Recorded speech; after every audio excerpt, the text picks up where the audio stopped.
If your feelings are still what they were last April, tell me so at once. My affections and wishes have not changed, but one word from you will silence me forever.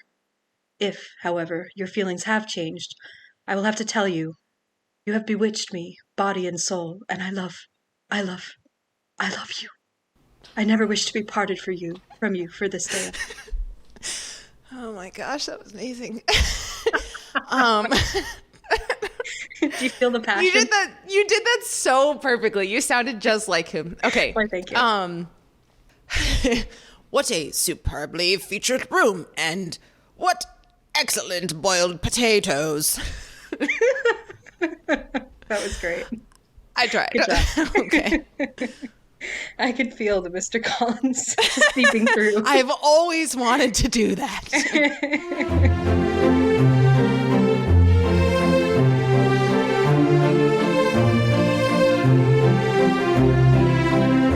Welcome to Your Pick, a film podcast. I'm Geneva. And I'm Tatum. We're two friends who love movies and love sharing them with each other. Each week, we take turns picking a film that is close to our hearts and talk about why it moves us, to tears, to laughter, and everything in between. We celebrate the craft of filmmaking, as well as the unique and personal ways we find meaning in the movies we watch.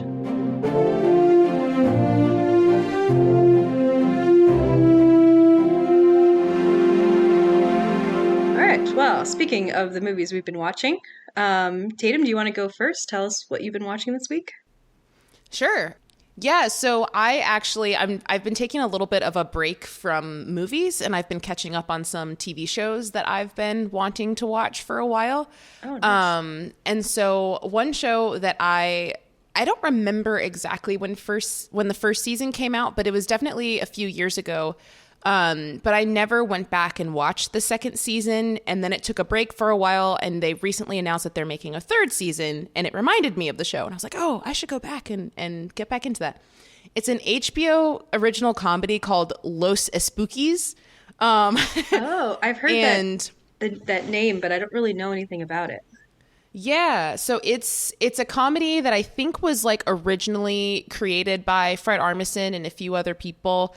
But I mean, by the time the second season comes around, I don't really feel like I can even say what the show is about. But the reason why it's called Los Espookies is because is it four? Or is it three? Yeah, so the four main characters, they're all a part of this group where they have realized that they all love certain aspects of horror, and they can make money by like creating certain horror circumstances for people where like they need it. So, for example, but they're all like ridiculous scenarios. Or something like that? No, it's like, for example, there's one episode where there's this teacher who she's like, my students, they all love these monsters and blah, blah, blah, blah, but they never pay attention in class. So can you guys come in and create this whole scenario of like putting a monster in the classroom that makes kids really excited about school? And so one of the guys like dresses up in this costume that's completely ridiculous and does not look like a real monster at all. And I think his name is like BB's or something. And he's like, BB's loves school. BB's loves listening to the teacher. And like his fellow Los Espookies people are like outside of the room feeding lines into like headphones he has in his ears because one of them's like reading a script that they pre-wrote. And then another one is like, there's this guy who he is the one in charge of like deciding who in a cemetery, like where the bodies actually are buried in the cemetery. And a scandal comes out that like he actually has buried all of the bodies in the wrong places, and the families have found out about it and they're really upset. And so he calls in Los Espookies and he's like, I need people to just like convince these families that like the ghosts, that like the bodies wanted me to put them in the wrong graves, and that's why I did it. So they have this whole setup where they like the families come over to the cemetery late at night, and they like dress up in these suits and like float over the graves from these strings. They're like, oh, we chose to be in this other grave and we wanted to what? So yeah, it's a really funny show, and it's also a great way for me to practice my Spanish because it's like entirely in Spanish, which I think is cool that HBO did that. And it's cool because I listened to the first season like I said years ago, And it was a little bit more difficult for me to understand the Spanish. But now after living in Spain, it's like, this is easy as like, I totally understand everything that they're saying. So, That's awesome. so that's cool. Yeah. And then there's another show that came out in 2022 that I've been interested in, but just didn't watch it because I was wrapped up in watching other things. But it's an FX on Hulu show called The Patient, and it's starring Domhnall Gleeson and Steve Carell. This one. Yeah. It's Is it worth actually it? it's way better than I thought it was going to be, because I was kind of like, how many times have we seen the scenario of someone being locked in a basement and like they're the person who's kind of holding them prisoner is Whomst amongst coming in us has that not happened to? right. But it's like I've kind of seen that story many times, and I was like, does this really have anything new to bring to the table? Let's be honest, I'm just gonna try it because it has Steve Carell in it, and I love Steve Carell. Long live The Office and Michael Scott. He will forever be in our hearts. But Same for me, except Donald Gleason. So exactly. So yeah, I watched it and it was surprisingly like really good. I enjoyed it. It definitely, I think it brought something new to the table in ways that I won't talk about because spoilers.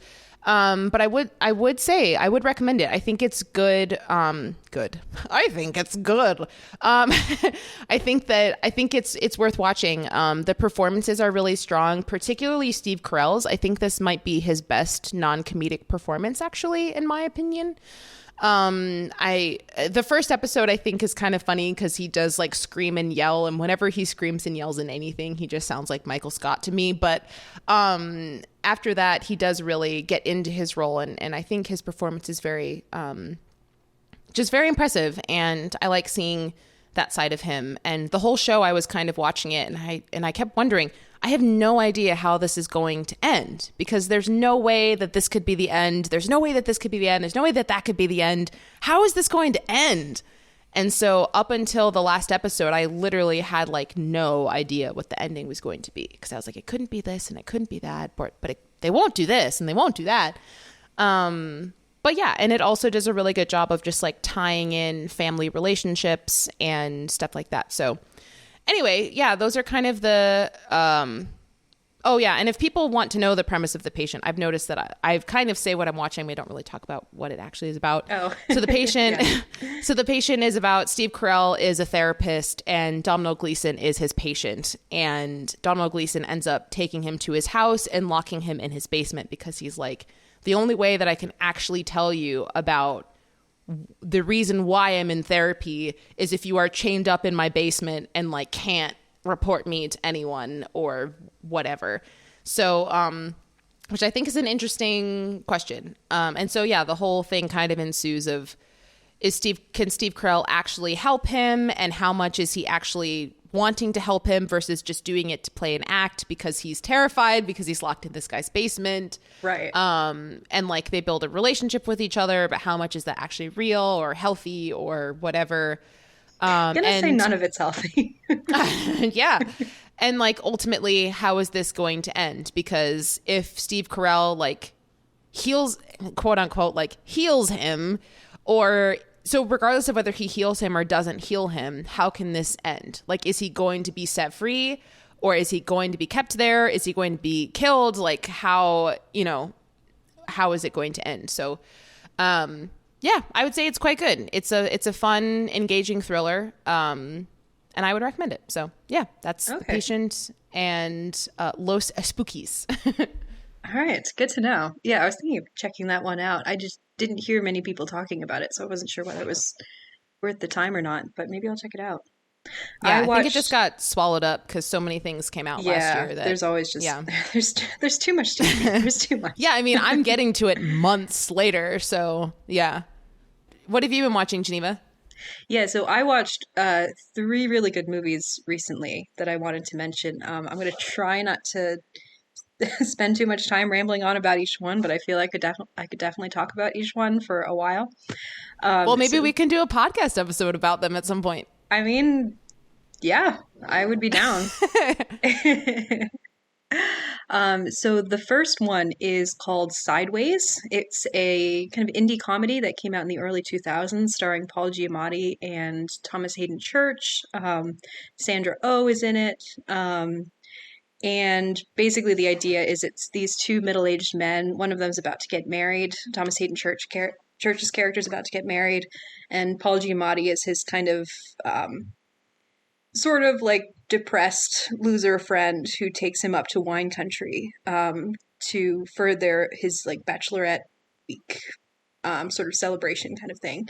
Paul Giamatti's character is a huge wine connoisseur. Like that's his main source of passion in life. And so he's dragging Thomas Hayden Church around to all these wineries and talking about how you appreciate wine. And all Thomas Hayden Church wants to do is to sleep with some woman before he gets married. And various shenanigans ensue. And yeah, it's just like a kind of small comedy that I would really recommend. I thought the acting is great from all of the characters. I mean, when is Paul Giamatti bad? He's one of my Always favorite good. character actors, and it's really great to see him in this lead role, and a role that has him do so much because he's sympathetic, but he's also a frustrating character in certain ways, and there are all these things he needs to kind of confront in order to grow and heal from the sort of disappointments that he's had in his life. And the friendship between the two of them is really interesting because they're kind of long-standing friends, but they're two extremely different people, and so they support each other in certain ways, but then they also really get on each other's nerves in certain ways. It's really fun to watch. So yeah, I would definitely recommend that. Second, I watched this movie from 1962, I believe, a horror film called Carnival of Souls. And this was I think it might have been an independent film at the time. It's kind of a smaller film. I only heard about it through this film class that I took for my master's degree. But it's a really, really wonderful kind of small, quiet horror film about this woman who survives a traumatic car accident, and then almost immediately she leaves to go take a job in a new town. And so she's a single woman. She's living in this room in this house, and she's starting this job as a church organist. But she starts seeing this mysterious kind of pasty man who shows up in random places and is watching her, and she's really Yeah, unsettled by it. I'm looking up pictures of him right now. He looks horrifying. Yes, kind of early zombie type makeup. Just very pasty, dark Looks like eyes. the Joker, Heath Ledger's Joker, kind of, in Yeah, terms of like kind the of. makeup. Yeah, but she's this very sort of practical woman, this very pragmatic woman who is very used to being independent and being alone in life, which I can relate to in certain ways. And so, she's very isolated because she just moved to this new town and she doesn't really know anyone. She doesn't know who she can trust. And so, just throughout the movie, she's kind of, you're constantly having this wonder of, is this actually happening? Is her sanity being worn down? Who can she go to help? What is happening? That sort of thing. And yeah, it's a really really good movie. It's very well done. It looks beautiful. It's well acted. Yeah, Carnival of Souls. I would recommend. Yeah, Um, I've never heard of that. It looks and sounds really interesting, so I'll have to add that to my list. yeah, it's on HBO Max right now. That's where I watched it. Sick. Love HBO Max. Love HBO Max. Yes. Okay, and then the final movie I watched is, oh my goodness, this movie I had been wanting to watch for a long time. Very excited that it was finally Oh, added I to know Amazon which one Prime. this is. I know which one this is. This is Night of the Hunter from 1955. So good. So So freaking good. good. I had heard for a long time about how good this movie was. Was not still not prepared for how good it is. It's fascinating because this is a thriller. Again from 1955. It stars Robert Mitchum. He plays this sort of basically a a psychopath, um, a sort of insane psychopath who poses as a preacher, and he's Lean attempting on the to. Oh, I cannot hear everlasting that song anymore life. without chills. He becomes fixated on this family where the husband was a bank robber and stole $10,000 and hid it before he was caught and executed by the state. And so he becomes fixated on the widow and the two children, who he's convinced that the children know where the $10,000 is. And so he comes to this town and he worms his way into the affections of the town, while he's trying to wear down on the children and get them to tell him where the money is. And it's so, first of all, it looks beautiful. The cinematography is absolutely insane. There's this one shot, I won't spoil the context of this, but there's a shot underwater, of something under the water, and it just looks so beautiful and so haunting. And the way the editing works, where there's a folk songs and nursery rhymes and things like that are used very often throughout the film as kind of the sound, the auditory backdrop, and the way that it'll show shots of nature while these songs are playing, or cut to people doing things while these songs are playing in the background. It feels very modern in a way. This is really a film that's ahead of its time, and the just the thematic elements of it, of the way that he's able to use his religion, his his faux religion, to manipulate the people around him, and um, you know get his way basically, and try to control what people do or how people think of him, is so good. The way female sexuality is talked about and how that is used to control women and to keep them in line. The vulnerability of children and childhood trauma is really explored in this movie. It's so good. It's so ahead of its time. This is the first and only film directed by Charles Laughton, who's a wonderful actor from the 40s and 50s. And this movie at the time it was considered a failure. It was a flop at the box office. It was not very well received. And he never directed another film. And that's just such a tragedy, because this film is become really one of the greatest films ever made. And I remember I read a review on Letterboxd that someone wrote, and it was like, can you imagine only making one movie, and that one movie was the best movie of all time? oh my goodness, it's so true. It's crazy. It's insane. Yeah. I think I'm not sure exactly when the reevaluation came. I hope it came before his death in 1962, but I'm not sure if it did. But yeah, Charles Laughton, wherever you are, you made a great film. You feel very proud, and I wish you could have made more. I will say, Geneva, I think that movie is on my list to discuss at some point. So it will be coming back at some point in the duration of this podcast. So who knows when that will be, but we will hopefully talk about that at some point, because I absolutely love that film. Excited. Very powerful. Oh, yeah, incredible. I'm glad you watched it finally. It's great. Me too. It's on Amazon Prime right now, so get on it interesting. if you're interested. I think when I watched it, it was on HBO Max, but that was a while ago. So yeah. All right, so that was what I had for this week. We had some good ones. We did. We really did. Yeah. I generally try not to. I feel like I ramble on too long when I get excited about the movies I watch. So I generally try not to talk about more than one. But I was like, there are 3 I really loved. I feel like I just need to like I need to watch them all. Yeah. I mean, I cut out a few as well. I decided to cut out that I watched Return of the King, because I can't even get started on that. Yeah. Well, we're definitely doing an episode on that one eventually. So yeah. And then there was another thing I watched that I was like, I didn't really like it that much. So I was like, I'll just focus on the ones I did like. So yeah. All right. Well, as for today's film, today on the show, we are discussing Pride and Prejudice, the 2005 film adaptation of Jane Austen's classic novel. It is directed by Joe Wright and starring Keira Knightley and Matthew Macfadyen. Jane Austen published 6 novels between 1811 and 1818. She died in 1817. She was only 41 years old. Austen's stories center on the experiences of young women as they navigate relationships, family obligations, and the strict social roles of middle to upper class society in Regency-era England. Her books are frequently witty and romantic, but they're also social satires, and Austen's work is rightly revered today for its moral and psychological complexity.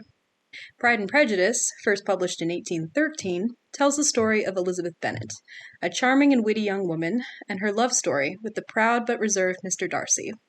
Both Lizzie Bennet and Mr. Darcy undergo growth as the events of the novel force Lizzie to reevaluate her initial negative impression of him, while Mr. Darcy must let go of some of his pride in order to gain the woman he loves. Now, I did a little bit of research into the history of Jane Austen adaptation on film. A lot of this I knew already. I am, as we'll probably see, I'm a very big Jane Austen fan. She's very versed in everything Jane Austen. I'm a basic bitch like that. Yes, that's why we love you. Thank you. My senior thesis in undergrad was actually on Jane Austen book to film adaptation. I was focusing specifically Oh my gosh, I don't think I knew that. Yeah, have we not talked about this? That's very fitting for you. No, I don't think we did. It's very on brand. Yeah, I was focusing specifically on adaptations where the books are brought into the modern day. So Clueless would be one example of something that I talked about. But so I was looking a little bit into Pride and Prejudice specifically and how many times it's been put on screen. Strange as it might seem today, when Jane Austen adaptations are basically a genre unto themselves, they actually were relatively sparse prior to the 1990s. So in 1914, MGM released an adaptation of Pride and Prejudice. 1940, yes. What did I say? You said 1914. Oh, no. 1940. I just wanted to make sure. Thank you very much. Yes, 1940, MGM released Pride and Prejudice, starring Greer Garson and Laurence Olivier. The film pushed the story's setting forward from the Regency era into the 1830s. So this is an era of gigantic, huge, like, puffed sleeves and giant bonnets that are like 3 feet high. It altered key elements of the plot. I assume for the sake of time, although maybe they wanted to make a little bit more of a screwball comedy in the kind of, 1930s, 1940s mold. Not quite sure why they decided to do that. The movie was critically well reviewed at the time, but it failed at the box office. So over the next 50 years, there weren't a whole lot of Jane Austen adaptations at all. Pride and Prejudice was adapted several times for television. There were versions actually in Spanish, Italian, and Dutch. But it was not until 1995 that on-screen adaptations of Austen's works began to explode. I should specify, in the 70s and 80s, there were television adaptations of, I think, most, if not all, of her works. But those were they're a little bit stagey. They weren't super popular. I mean, maybe they were popular at the time, I don't know. But they're not as well remembered as the 1995, the things that began to come out in 1995. So 95 had 4 major adaptations that came out in that 1 year alone. So there's a TV movie version of Persuasion. There was Ang Lee's Oscar-winning film Sense and Sensibility. There's Clueless, which is an adaptation of Emma that's set in a Beverly Hills high school. And then, of course, Pride and Prejudice, a 6-part BBC miniseries that became an absolute cultural phenomenon and made Colin Firth a household name. Altogether, I love how you say, of course, Pride and Prejudice, and like it became a cultural phenomenon. And I'm like, you say that as if this is common knowledge. I really didn't know that even existed until like 2 years ago. See, this is why I love our friendship, because the things that are common knowledge in your world and the things that are common knowledge in my world. Yeah. We just, yes. If you are a nerdy English lit major who's obsessed with all things England, Pride and Prejudice is 1995 is kind of the OG. But right. I accept those are more niche circles. But anyway,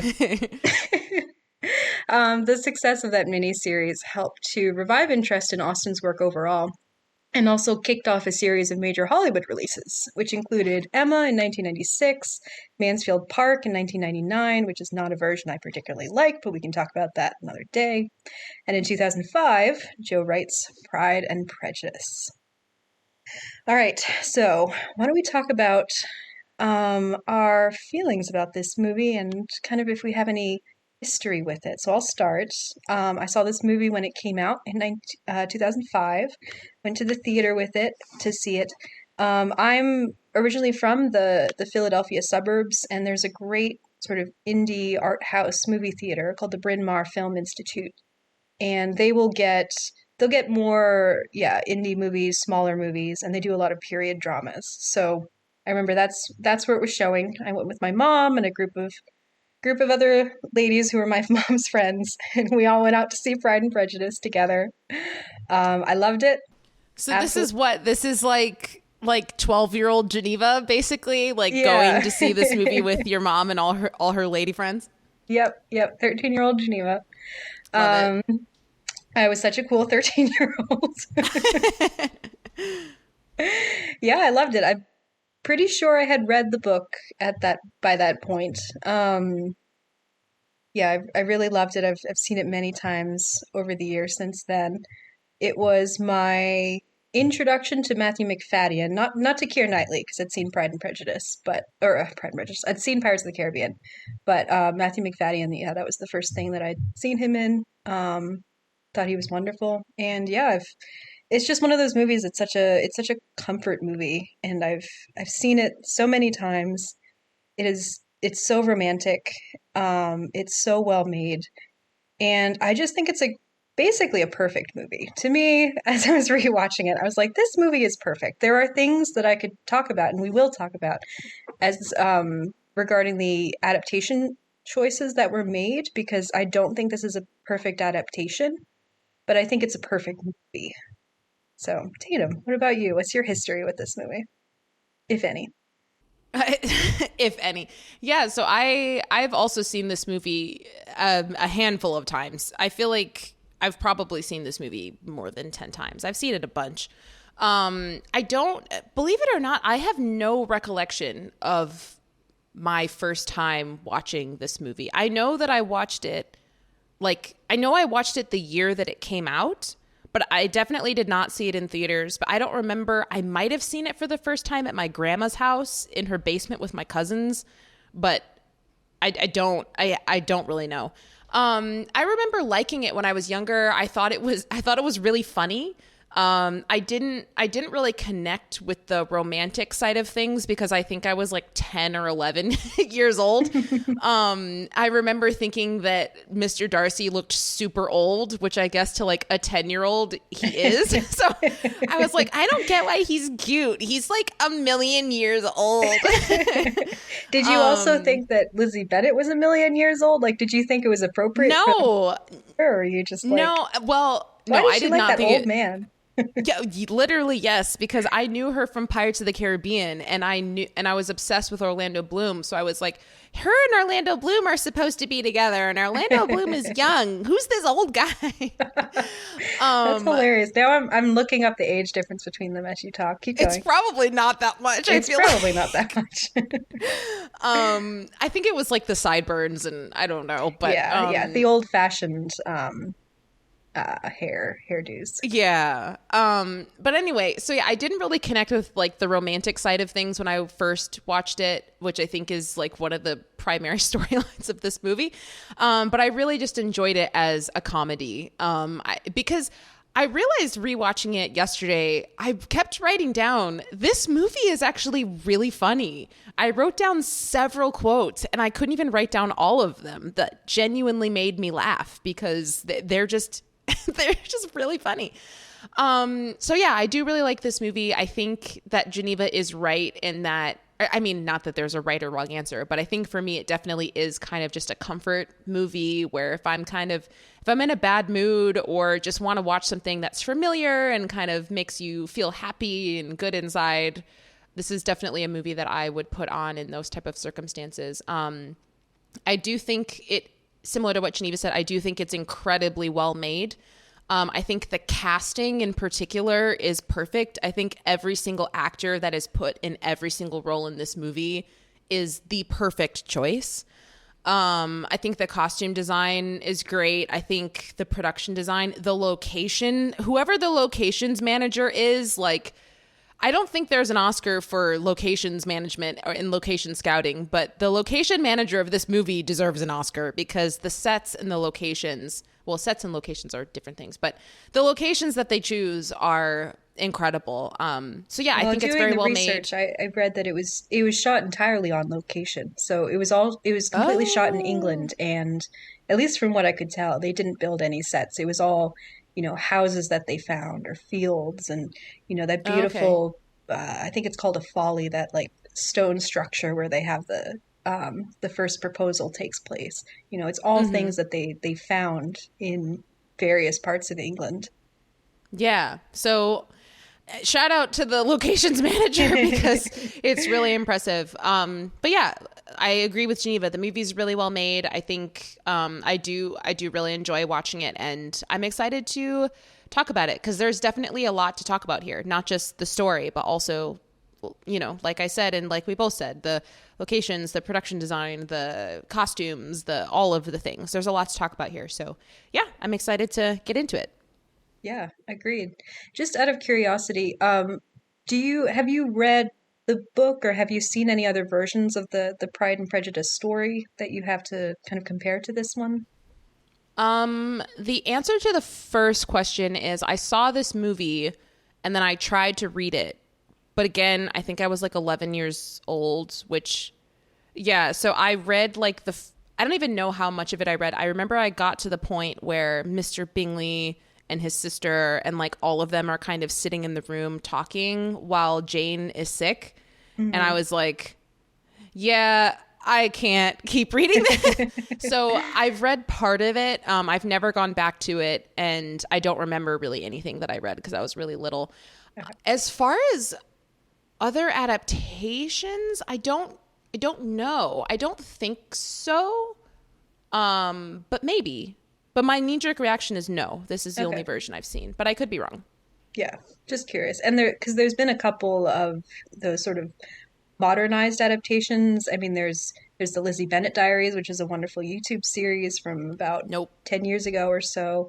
There is Bridget Jones' Diaries, kind of very loose retelling of Pride and Prejudice. Oh, I have seen that movie. I just didn't connect it with Pride and Prejudice. Yeah, it's very loose. There Yeah. is Bride and Prejudice, which is a half Bollywood, half English movie that is, I think, really good. I would recommend. Isn't And there that is like a also zombie Pride and Prejudice no, movie? you're thinking of Pride and Prejudice and Zombies, which is another. Oh, okay. I was gonna say I feel like there is a zombie one. Yeah, there is a zombie one.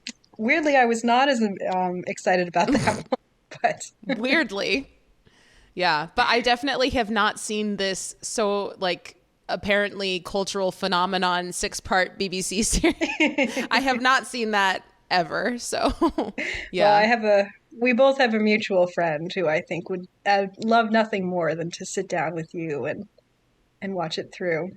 Who is it? No, loves that version, and Oh, I didn't she had know it. never I didn't seen the know that. 2005 version, and she was like, I can't because Colin Firth is the only Mr. Darcy for me.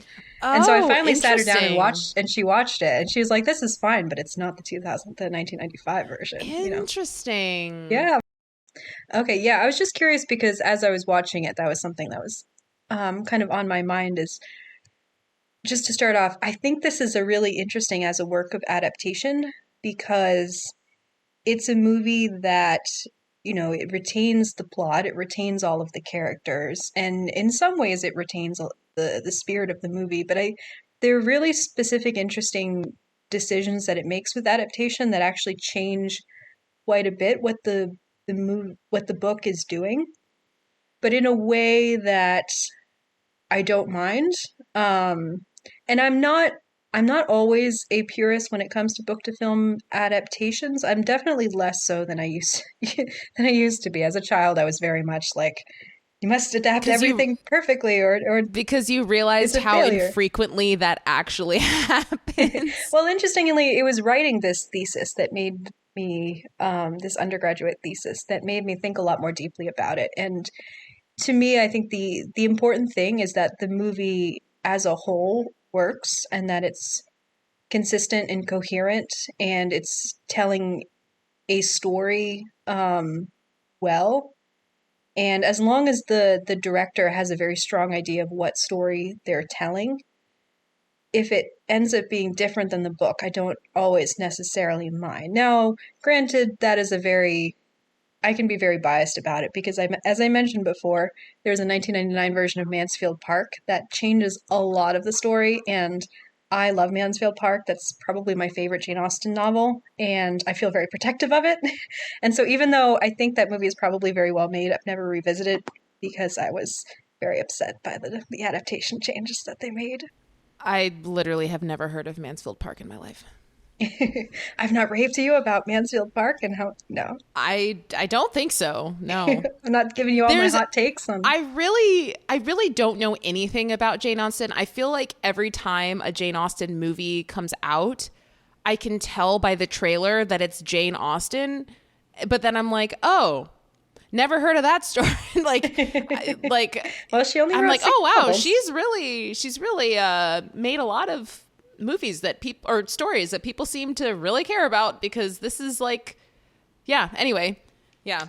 Yeah, well, only six novels, but they've all been adapted many times at this point. Well, not all of them, but most the four most popular ones have been adapted many times at this Yeah. point. Um, where was I going with this? Um, oh, just rewatching this movie. So I was rereading sections from Pride and Prejudice yesterday in preparation for this, and one thing that I find really interesting about this adaptation is that the movie or the book, sorry, the book is much more the how do I phrase this? The movie removes some of the social satire that is really central to the book. So the book is very much, it is a love story, it is a character study, but it is also a social satire, and it's very interested in kind of examining these characters and making specific moral critiques about the way that they act and the way that they live out their social roles. So, for an example, Mr. Collins is, he's a ridiculous character in the book, and the book goes into, here is his history about how he was brought up and where he was educated, and he has this interesting mix of kind of humility because he comes from this very poor background, but then he was educated in this really expensive school, and he immediately got this wealthy patroness who was willing to give him this really good living so that he could have this nice life in this town, and that kind of inflated his ego beyond what his actual abilities are. And so he has this kind of obsequiousness where he's like,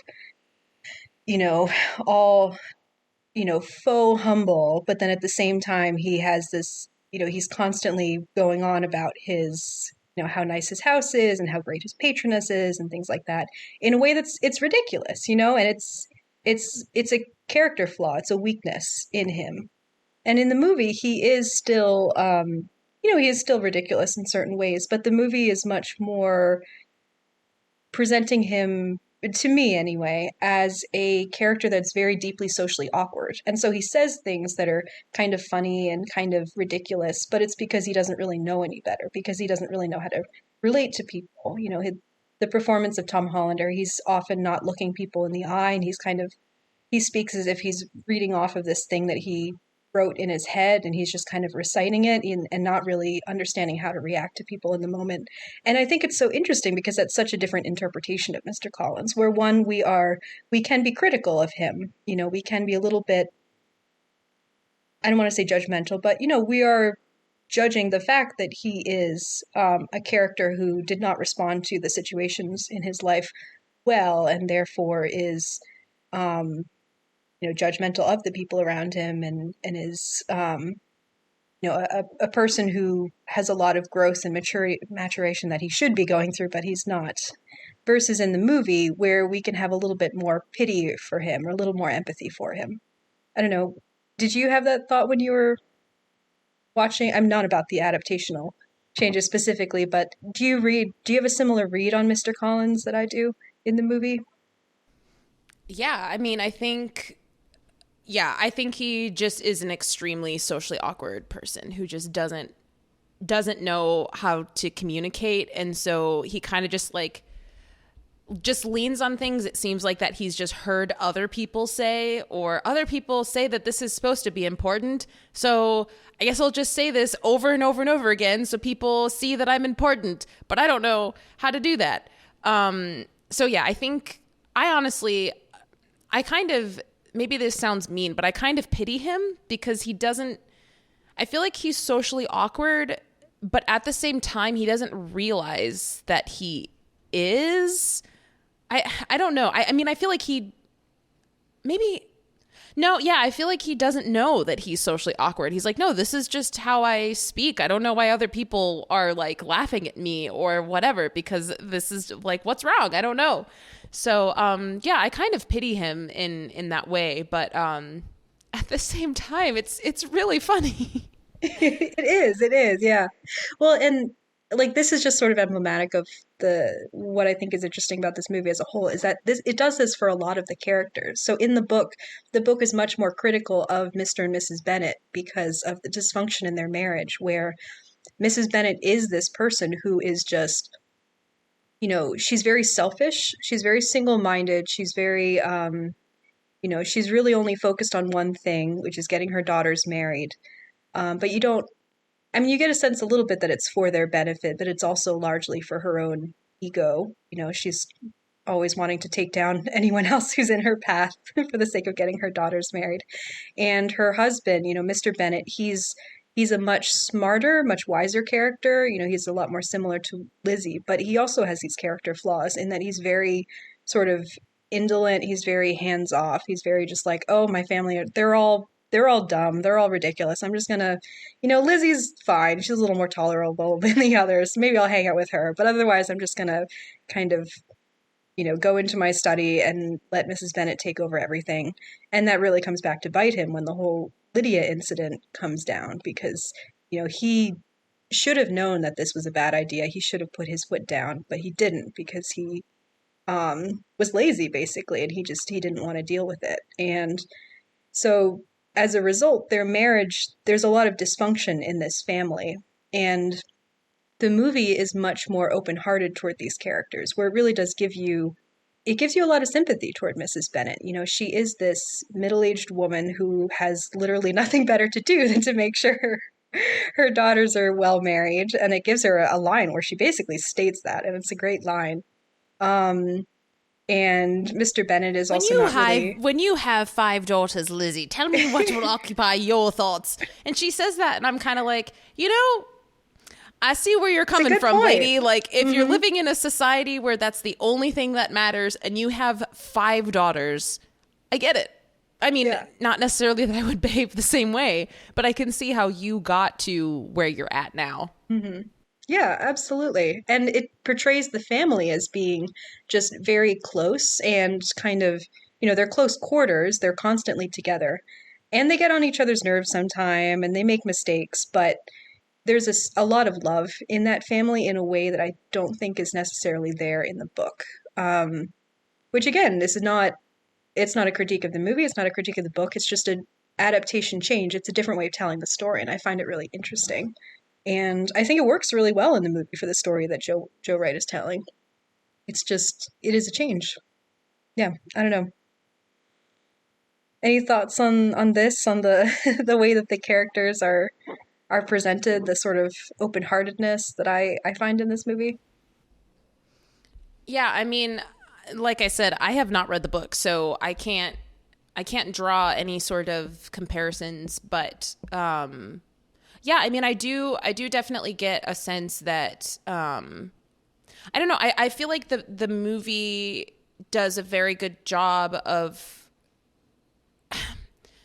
like, it shows these people and it shows their flaws and it shows how they can be problematic, but at the same time, it's not, in my opinion, it's not criticizing them. It is showing that, like, there are good sides to them too, and ultimately, like, they do love each other and they do care about each other, and when they make mistakes, they do genuinely want to, like, help each other, except for maybe Lydia, who I think is a terrible person, and like, she's just straight up selfish, but she's also genuinely like immature in a way. She's never had to grow up, So you get infuriated with her, but in the way of like a younger sibling who you're just like, dude, just you're just an idiot. You're just a child, you know?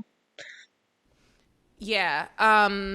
Yeah, I mean, yeah, so I feel like for me watching this movie, I don't I don't have any feelings of criticism towards any of the characters other than Lydia, because I feel like all humans, we have our positive aspects and our negative aspects, and I feel like these characters, they are people who they're trying to grow and they're trying to learn, and at the end of the day, like as a family, I do feel like they're all genuinely supporting each other and wanting what's best for each other, and especially with the mom too, like we both said, like I think we learn that she's doing this because she cares about her daughter's future and she doesn't want them to be left completely destitute where Mr. Collins now owns the house and he's a weirdo. And I mean, obviously, like she does take it to heights where it's, you know, you kind of just think, lady, you got to calm down a little bit. You can't you're taking this to an extreme. It's going to be all right. But I think, yeah, I don't know. I feel like for all the characters, at least for me, I do see where they're coming from. And I do like in particular how Mr. and Mrs. Bennet are portrayed in this movie. They are portrayed as complete opposites, in my opinion. Like they're totally different people, and their marriage kind of shouldn't work in just the way that it seems. But at the same time, there are these really sweet moments between the two of them where it's kind of like, oh, I get it. I can see it. So there's that scene with the two of them towards the end where they're kind of laying in the bed together, and she's like, I knew she couldn't have been so beautiful for nothing. And they have this really sweet moment. And then another moment and there's another moment that I've always loved in this movie. I've always thought that it's really, really funny, but it's at the first ball when when Mrs. Bennet is like clearly very inebriated and Mr. Bennet is like standing there fanning her, and then like one of the servers walks away with the drinks and he's like, wait, like, bring the drinks back. And it's like, so they don't only have these sweet, gentle moments with each other, but also they kind of make each other laugh. And, you know, and he's like, I have the highest respect for your nerves. They've been my constant companion all these years. And such a good line. I genuinely love all of the relationships between the siblings here. And you see how like Mary is kind of this socially awkward younger sister, but also they do see the value in her and they do want to like protect her. And I don't know. I feel like I see the love there, and I feel that a lot more than any sort of criticism.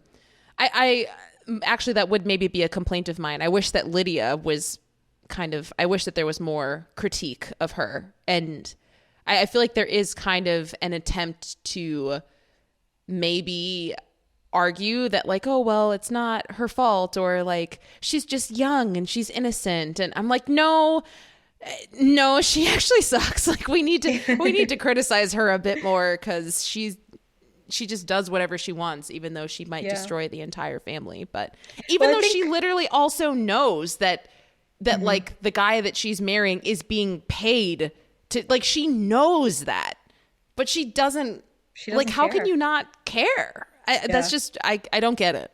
Yeah.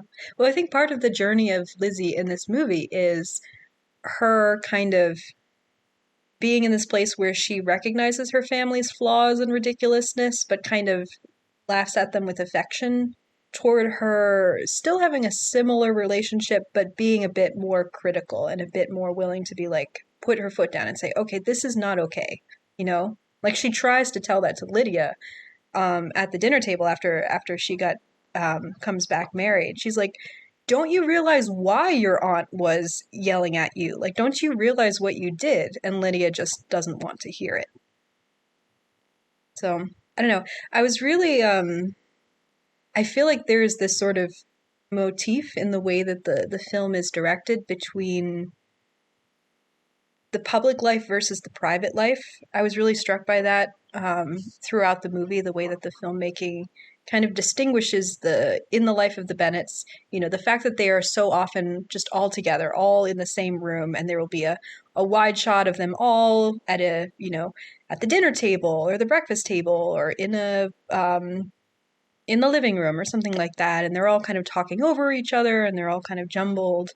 And then there will be scenes like Lizzie and Jane in their bedroom when they're under the covers, and they're sort of the covers creating this barrier between them and the outside world, and they're creating this private space where they can be together. And throughout the film, it's Lizzie's kind of moving toward creating that new private space with Mr. Darcy, as the more that they talk to each other, the more they're finding opportunities to be alone with each other, or to have these sort of stolen glances that are just for each other and unseen or inaccessible by the outside world. Like I found that I love the filmmaking in this movie. Like as I was rewatching it, I was just like, I can't believe. Well, this is not the first thing Joe Wright's ever directed. This is the first film that he's ever directed. This is his feature film debut. He was a television director before this. May have done some stage work as well. I think he started in theater. I remember. I think he did. There's a podcast called Team Deacons, and it's a Roger Deakins and James Deakins excellent podcast. If you don't know who Deacon is, first of all, you should learn who he is. He's one of the best cinematographers ever. But they have a podcast and they bring people on and from the industry, and they brought Joe Wright on for an episode. And I think because they ask everyone, like, how did you get to where you are in the industry? And I think Joe Wright was in theater for a fairly long time. And I think his parents were in theater. Yeah, I think he may have grown up with families in the I could be wrong. Theater. I haven't listened to that episode in a while. So, fact check me if you want. But if I'm wrong, that's don't come back at me. But I think he started in theater. Yeah. It's a really great episode because I had never heard Joe Wright's voice before. I had no idea what he sounded like. And he has this very working class English accent that you do not expect for someone who directed a movie this sort of romantic and ethereal and beautiful looking. Like, you sort of expect him to sound like Mr. Darcy, and instead he's just got this kind of very, just like, he sounds like your everyday footballer fan. I'm just like, wow, I did not expect that's what he would sound like. And I think he got to start Geneva, doing much just so more you know, kind of. Yeah. I don't think there are many people left in the world that talk like Mr. Darcy. So. No, it's fair. I mean, that's not an accent that is normally. Most people don't say you've bewitched me body and soul. I mean accent-wise, but it's true. That is true. Not many people have Jane Austen writing your dialogue for you. Anyway, I'm sorry, I forgot where. So you were talking about how well the movie is made, and so yes. I just wanted to Oh, sorry. Do you want to finish that thought? Well, yeah. I just wanted to talk about how good the direction is and some specific moments that really stood out to me. Again, I cannot believe that this is his first feature film that he ever directed. But at the same time, it really does feel like someone who's like, I need to make a splash, and I'm just going to put it all out there, because there's just so many things that he does. I mean, there's the long shots that he does, is particularly at the Netherfield ball, which I think a lot of people talk about because they're amazing long shots where Lizzie is wandering around the house, and he's done a couple of those. Like, he has the really famous long shot that he did in Atonement as well, which is incredible. One of my favorite long shots ever captured. But he definitely does that a lot, and every time he does it, he's like, because sometimes people make long shots and it's something where it's like, I want this to just feel so natural that you don't even know that it's happening. Whereas I feel like Joe Wright is like, no, I want you to know that this is happening, and I want you to be impressed, and I want you to be just amazed with the beauty of how this is all working. And I think he shows off when he does that, but in the best way. I love watching it. Yeah, it is a little bit of show offy, but in the best possible way, because it's very like a, it's bringing the theater to to film. You know, that long shot at Netherfield Ball. It's Lizzie walking around, kind of observing just what's going on, and while we're following her, we're checking in with each of the individual family members to see what they're all doing. And so it's, first, there's Mary is playing the piano and she sounds really bad, and Mr. Bennet stops her, and we see Jane and Mr.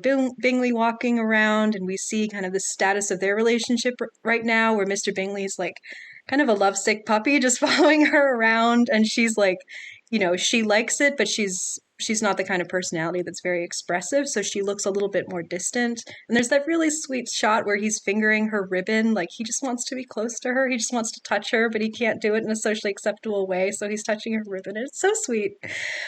We check back in with Mary and Mr. Bennet a little later on, where now Mary is crying and Mr. Bennet is comforting her, and that's very sweet. We see Mrs. Bennet and her kind of, and Lydia and Kitty, and they're all kind of tipsy and ridiculous, and but it establishes, the fact that they are actually filming in this beautiful house, and you actually have all of these actors who are choreographed perfectly, and you get this sense of like, this is a real space, this is a real party, people have their own individual lives and storylines going on in the sides, and so as we walk past them, we momentarily check in on them, but then we walk away, and their stories are continuing to happen in the background, and it's so good. It's so good.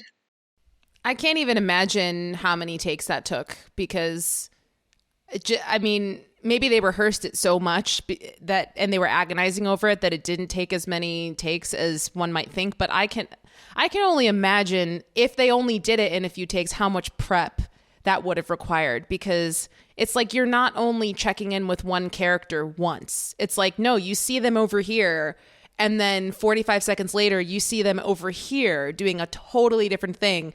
So how did they get from their one mark to the other mark without being in a shot where the camera is there? Like, it's just, and now they're holding a different prop, or it's crazy. I think it's very, very, very impressive. Very impressive. Yeah.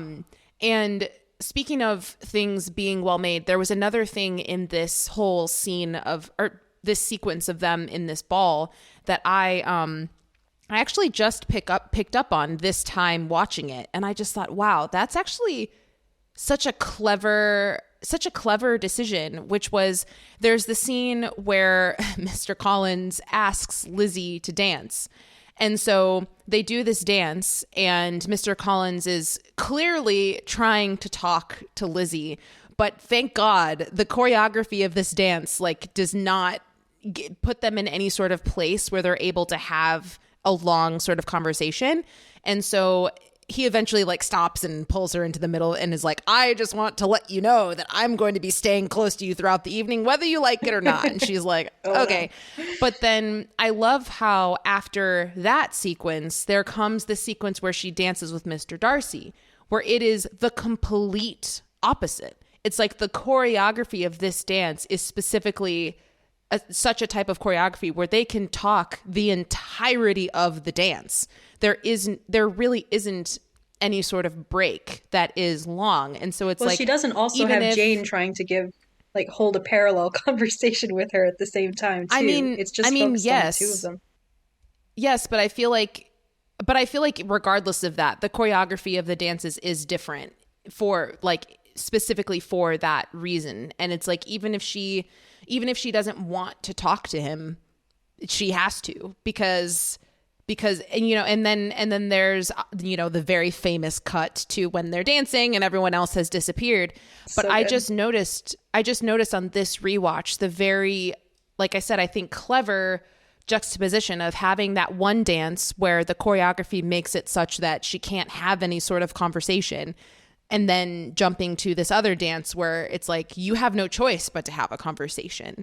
And I just think that that's really, really cool and very well thought out. Yeah, it's incredible. And it does, like what I thought you were going to say earlier about Mr. Collins, because this is something that it's a tiny, tiny thing that I just noticed on rewatch is when Mr. Collins asks Lizzie to dance toward the beginning of the party. I noticed that Mr. Bennet is in the background and you can see him watching the two of them and you can tell that he knows there's something going on there and he's a little bit nervous that, Mr. Collins wants to marry Lizzie and he doesn't want Lizzie to marry Mr. Collins because he's the worst. But it's just this tiny little thing that you get when you have this, when you stage this scene this way, where there are just so many extras everywhere. This is a party and there are constantly people in the background. And you could have this sort of unspoken little extra layer of a character who is interested in this, involved somehow in this relationship in the background, watching this happen. And you don't ever, it's not said, it's not acknowledged at all. But it then adds that extra layer later on when Lizzie turns down Mr. Collins and Mr. Bennet is like, yeah, I support that. Don't marry him. I do not want you to marry him, and you can tell that like he's been observing this whole relationship as it develops and he's not going to interfere, but he is supportive of what Lizzie's decision is. Is that a line from the book when Mr. Bennet goes, "Your mother will never talk to you again if you marry Mr. Collins, and I will never talk to you again if you do"? I think it is. I'm not 100% sure. I think it is. Okay. And just while we're talking about Mr. Collins, I feel like it's interesting out of all the characters in this movie, I feel like we're talking about Mr. Collins the most. But I just want to throw this out there. I think that Mr. Collins and Mary would actually be a really good match. And I think it's interesting that we have that one shot where Mary is very clearly upset that Mr. Collins is like considering everyone else except her, even though she clearly has some sort of affection for him. Maybe she feels this connection of both of us feel awkward in society. But anyway, I feel like Mr. Collins and Mary would be a good match. They might not ever leave their house if they were to get together, but I don't know. I feel like they would have a lot in common and that they could appreciate each other and each other's isms. Yeah. Well, there's a lot of fan fiction out there that agrees with you, I will say. Oh, really? Yeah, Mr. Collins okay. is a pairing that people have talked about as like a what if, I think there's been like young adult novels written from the perspective of Mary. What? I don't know where she necessarily ends up with Mr. Collins, but I mean there's just a lot of fiction surrounding Pride and Prejudice in general. So. I believe it. Yeah.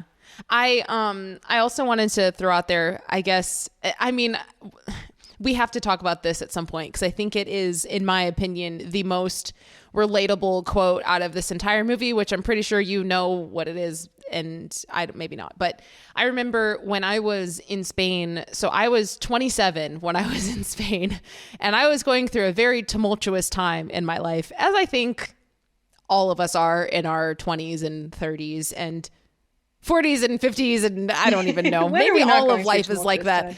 I hope that life won't always be like this, but who knows? But anyway, I remember when I was in Spain and I was in just a bad place, I put this movie on just kind of as a comfort movie, like we said in the beginning. And it got to that quote from Charlotte where she goes, "I'm 27 years old. I have no money and no prospects. I'm already a burden to my parents and I'm frightened. So don't judge me." Like, that is the most like, that is just so unbelievably relatable. And I just remember I just was waiting the entirety of my 20s until I turned 27 and I could actually say that quote. And yeah, I think it's very relatable to pretty much anyone that is 27 years old in this current day and age. Yeah. But Charlotte really is a wonderful character. I love her. Yeah. I would be friends with her. She's cool. She's cool. Also not ugly. I don't know why everyone's talking about how she's like not handsome. She's so plain. Like, I know. She's not. She's good. She's as they use the word handsome. She's a handsome woman. I mean, come on, everybody, stop being so mean about it. Yeah, absolutely. But it's so, she's just this great example of this counterpoint to Lizzie and how Lizzie, she's a very perceptive, smart person, but she is also can be a little bit blinded to, this is the way I want to live my life. This is the way I think. I could not handle Mr. Collins and therefore no one could, Whereas from Charlotte's point of view, I don't what coming She around has watching no it. money and no prospects, and she's a Exactly. burden to her parents. Yeah, like watching it again, I was like, yeah, I think Charlotte makes the right choice. Like, yeah, it would not be great. It's not ideal person to be married to. Um, Well, I but feel like society recognizes, like, there's no one in society that thinks, well, what's wrong with her? Why did she marry him? Like, she's a weirdo. I feel like everyone recognizes what's going on. Everyone's like, you know what? She doesn't like him, but we respect her because of the decision that she made, and yeah, it's fine. So it's not like she's taking on this shame of everyone being like, oh, what's wrong with you? yeah. Well, Everyone's like, everyone knows no, that Mr. we Collins get is it. like financially, Yeah. he is a good match. And Yeah. with Charlotte, I really admire this time around. She knows what she wants and needs out of Absolutely. marriage. And what she needs is financial security and a level of independence where she can run her own household. And she can't get that on her own. She needs to marry for it. She does not need a partner who's going to be like, a great conversationalist at the end of the day. That's just not something that she needs. That's something that Lizzie needs. That's not something that Charlotte needs. And so Charlotte looks around and she finds the person who's going to provide what she needs. And, she is fine with putting up with the rest. And I really admire that level of pragmatism. Yeah. I wish I could be that. I feel like I'm more so like Lizzie. I'm like, no, I will not, blah, blah, blah, blah. I don't like this person. It doesn't matter what I need or whatever. I really admire that decision that she makes because it takes a lot of courage and a lot of strength to do that. So, Yeah, absolutely. I the the way that Lizzie and Mr. Darcy's relationship is kind of, it's paralleled against these other relationships. Their relationship looks very different with Charlotte and Mr. Collins, and also looks very different from Jane and Mr. Bingley. And these are all, to one degree or another, successful. I mean, we don't know long term how they turn out. Maybe 20 years down the line, Charlotte is gonna, finally get really tired of Mr. Collins and be like, maybe that wasn't worth it after all. But for now, it's certainly I don't, not the case. I also don't think that Jane and Mr. Bingley are going to last very long, but that's just my own personal opinion. Oh, interesting. What do you think is going to happen to them long term? Well, I mean, obviously, this is a different time period, so it's not. Yeah, I mean, I feel like, but like, are they eventually going yes. to get sick of each other, you think? Yeah, I think that after about 6 months, they're going to be like, this was a mistake. And then they're Oh, both no. going to agree to like have an open relationship and be like, hey, you can have your mistress, I can have mine. And we'll just play the formalities as if we're still together, but we're not. Oh, no. I just feel like they are on cloud nine of like just infatuation, fairy tale land, and they have no understanding of like reality and what their relationship would actually play out as. Because when she really has to deal with his family, like it's going to be a problem. I don't know. I don't think that they're going to have this thriving, happy relationship for a super long time. Maybe they'll reconcile in like 30 years, but yeah, it's going to be rough. Aw. No, that makes me so sad. But I mean, That's just my opinion though. it is definitely not the sort of like deep meaning of minds that like Lizzie and Yeah. Mr. Darcy are. And it's also not what Charlotte and Collins have, which is like, we understand what this is, or at least Charlotte does. She's like, I understand what this is, but that's fine. I know what I'm getting into. This is just what I need. So come hell or high water, like I'm just going to stay here because it gives me what I need and the security and blah, blah, blah. Whereas Jane and Bingley, I don't think that it's a meeting of minds. And I also don't think that this is something where it's like, oh, I just need this, so I'm going to stay here no matter what because I need security. I think it's like, no, I think that you just make me feel happy and you make me feel happy. And once we don't feel happy anymore, what do we have left? I think for Jane's side, I don't think she's ever going to want to have anyone apart from Mr. Bingley. Mr. Bingley, I'm not quite as sure of because he is much more of a flaky character. He's very impulsive, so I could definitely see, like, I think it will take a while, but I could see a few years down the line him sort of starting to flirt with other women, starting to maybe have, I don't know if he would have physical affairs, but be a little bit of a emotional affair, sort of falling in love with other people.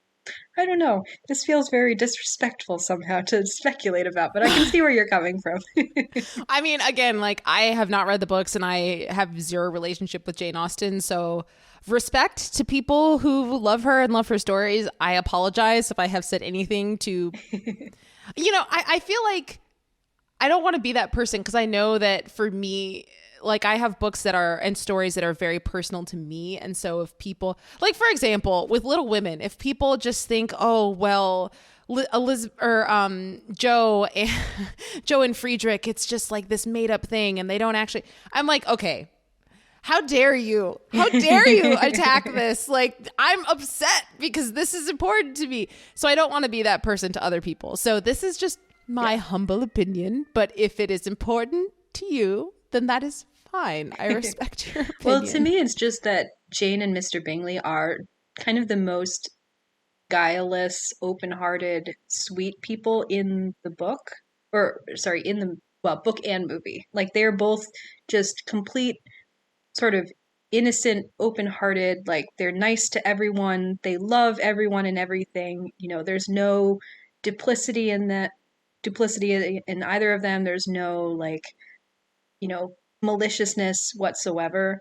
And so it's just hard to picture them like what is their marriage going to look like in 20 years when, presumably the like physical infatuation has worn off.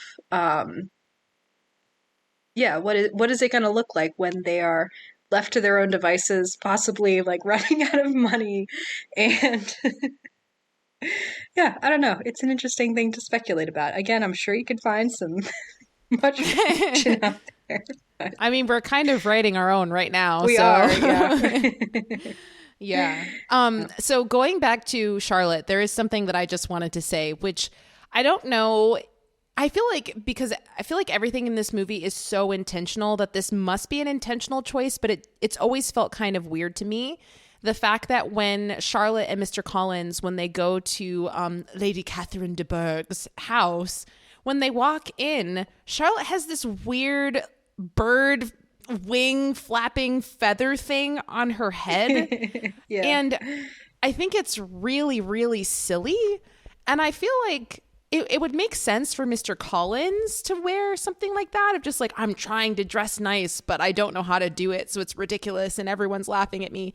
But I feel like Charlotte, I feel like she's smart enough that she knows better. Like, she's not a silly person. So I don't know. I've always found it so odd that they chose to give her this weird headpiece with this very dramatically flapping feather on the top of her head. Yeah, I don't know if you have any thoughts about that, but I always thought it was odd. Yeah, that's a really good point. I feel like well, in general, the hair and the hats in this movie are pretty anachronistic. They definitely made the choice to modernize them, or at least soften them from what they would be. Like, people are not consistently wearing hats. There's a lot of hair that is down, which would not have happened at the time. And I think her hat is not nearly as elaborate as something that you might find on a genuine Regency era hat, but that having feathers was a thing at that time a lot, those kind of big curling feathers.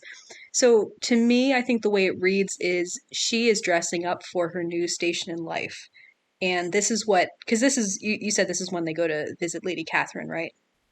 Yes. Yeah, so to me, this is Charlotte dressing up because she knows this is what Lady Catherine. I know, yeah, I can picture it. I just can wanted you not to make sure I you was can thinking picture of it. the, like, Okay. the part of the movie that I was thinking of. Yeah, to me, this is Charlotte dressing up this way because she knows this is what Lady Catherine would expect. Lady Catherine is the more formal character. She's the, she's higher in society, and so kind of one way of visualizing that is clothes that are a little bit more fashion forward in the sense that they're maybe from a slightly later time period, and they're also a little bit closer to what the high society would have worn at that time. In the same way that like Charlotte wears, or Caroline Bingley, Mr. Bingley's sister, at the Netherfield Ball, she's wearing a true empire waist. And the style of her dress is, I'm not sure about the sleevelessness, but the high waist is more accurate to later in a little bit, like 5 or 10 years later from when the movie is set, and it shows that she is this kind of what it visually signifies is that she is this high society character who is more fashion forward than a lot of the other characters around her because she's wearing clothes that have not yet quite come into style. Um, but it does create this kind of visual distinction between her versus Lizzie and Jane and the other Bennets, who are wearing the lower waists of um, late 1700s versus the higher waists of the 1800s and 1810s. And that then creates that sort of rich versus poor element of more fashionable clothing versus a little bit less fashionable clothing. I totally get that. I just feel like it's a weird choice. I feel like she could have had feathers on her head. Like that's fine. If they're trying to make that statement of like she's trying to dress up in society, let's give her feathers. That's fine. I just feel like the fact that feather in particular is very violently flapping up that and feather down. in particular I feel like looks weird. Yeah, I feel like the wardrobe department would have been like, hey, Joe, you think we can take a minute to maybe pin that down because it's really distracting in my opinion. It's always been distracting to me. So I feel like the fact that it's left to be like that is a conscious decision because otherwise they would have taken it out and they would have changed it. And so I'm like, yeah, I feel like there's some sort of desire for it to be comical. And I feel like it just feels out of place to me. Well, couldn't it be also, she's not only taking on the high society of, living in a place where Lady Catherine is her patroness and she's visiting her regularly, but also taking on the sort of comical nature of being married to Mr. Collins, like this is Mr. Collins' wife, so she's going to wear something that's a little bit more comical. I guess, but like I said before, I feel like Charlotte is too smart to do that. I feel like she knows the importance of being in front of Catherine de Bourgh, and she would not wear something like that. So I don't know. It just feels like a weird choice to me. I'm not going to die on this hill because it's a very minor detail, but yeah. it's something that has always bothered me, and I find it very distracting. Yeah. Well, I feel like at the very least, it does give us an opportunity to talk about the costuming, which I think is wonderful. The costumes are by Jacqueline Durant, and they are not, as I mentioned before, when this film was being adapted, Joe Wright made the decision to push the time period back slightly. So the book came out in 1813. The costumes are much more 1790s, kind of, which is basically the transitional period between the clothing that the older women tend to be wearing, which is more the kind of tubular stays, that kind of comes to a V at the waist, versus the sort of natural, maybe slightly lifted waist that the younger characters are wearing. But it's not yet going to the Regency period, which is the very, very high waist right under the bodice, or right under the bust line that Caroline Bingley is wearing through a lot of the film. And and the costumes are not, they're kind of more evoking the time period than being a strictly accurate representation. Yeah, I feel like time. I feel like people back then didn't put beads in their hair the way that Lizzie did. I mean, I think it looks beautiful. It looks absolutely beautiful, but I feel like that wasn't something that was done back then. Maybe I'm wrong. Geneva clearly knows everything about the fashion of the 1800s. I know literally nothing about it, but I feel like that particular updo that she has with those beads, it feels very modern to me. I think it's beautiful, but it feels very modern. Yeah, I don't know about putting beads in the hair. I honestly would not be surprised because people did put a lot of crazy things in their hair that we don't really do anymore. But yeah, I don't know about that hairstyle specifically, whether that's modern or whether that's more just like evoking. To me, it evokes very kind of makes me think of like Greek statuary, which is accurate because like the Regency period, moving into the Regency period, they were very interested in bringing back kind of inspiration from classical Greek and Roman sculpture and this kind of long flowy lines, hair in these sort of elaborate updos. So like it feels right even if it's not actually right, which is to me good costuming, like good historical period costuming. Is that, I love it when costuming gets super accurate, and like I love reading people who are really experts on this, getting into the nitty gritty of why they did things right. But I think you can And have good. Geneva also I'm maybe gets slightly nerdy about very this. upset when people do it wrong. Yes. But you can have really good costuming that works for the movie and creates a world and creates a sense of the time period, but is not necessarily accurate on every single detail. And I think that's what this costuming is. And yeah, it really works for the movie, and I think it's beautiful. Yeah. So something else that I wrote down, kind of going along just the themes of things that just feel kind of, I don't know if I consider this to be odd. It's just something that I've never really understood. I feel like it's this reoccurring shot that is supposed to have so much meaning, which is why they do these close-ups. But for me, it just feels very, you didn't need to do that. That's a little bit on the nose. We know what's happening. But there's these recurring shots throughout the movie of Mr. Darcy's hand. And I, I I'm sorry. I Oh my know a goodness. lot of people really like them because it's kind of telling this story of he's inviting her hand, but he has nothing, no hand to hold, and he's alone, but he what like I understand what the movie is going for. But I feel like for me, it's a bit much. It's like hitting me over the head with Darcy is alone and his hands are cold and he needs someone to just come along this life journey with him and warm up his hands and be his partner. And I don't know. It just feels a bit too much for me. Wow, I could not disagree with you more. I respect your opinion. I think most people disagree with me, but Yeah, well, I don't think that particularly the first shot of the hand, which is just, it's been put into GIF form so many times, and Jane the Austen one of girlies love him to. helping her into the carriage. Yes, because there the focus is not like his hand is cold. The focus is I have never touched this person before, and the feeling of this person's hand, their skin on my fingers is just electric. It is, it works so well for me because it's just like there is that tingle, that rush, when you touch a person for the first time, and it's exciting, and it just works so it works so well. I love hearing you talk about it. And I do want to be clear because I feel like I don't know. I feel like I'm trying to, with a lot of this conversation, I feel like I'm trying to play devil's advocate a little bit because Geneva, clearly if it's not clear, this is very much so Geneva's kind of area of expertise. She loves British things. She I loves do. I particularly do. this time period. She loves romance. She loves like this movie is like her jam, It right? really is. I make For no claims me, to expertise, but I do love this time period.